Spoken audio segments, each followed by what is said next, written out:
Clark back here with Potential Pantry, and we're looking at silver maple seed pods in this little clip. So, silver maple seed pods, we all probably called them helicopters as a kid because you can throw it up and it's gonna spin right down like a helicopter.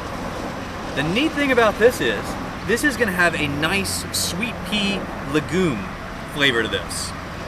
And the way to identify this is obviously you can look at it, it's gonna look just like a helicopter, and pretty much all maple trees are gonna put on a seed pod very similar to this.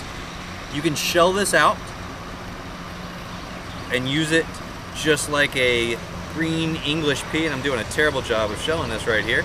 But there we go, we're gonna get in here and see the seed.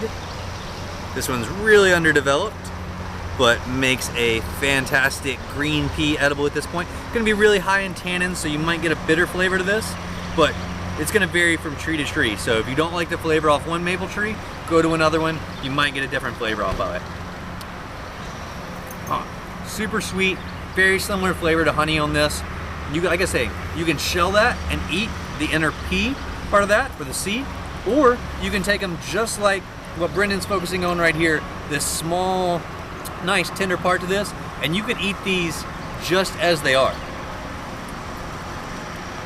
You can ferment these, you can pickle these, you can saute them, you can use them in a lot of different salads. So silver maple seed pods. If you've got a maple tree growing anywhere around you and you're in the springtime right now, silver maple seed pods will be out in force, and this is just a small part of what is growing on our trees right now. So silver maple seed pods, get out there, enjoy them as best you can.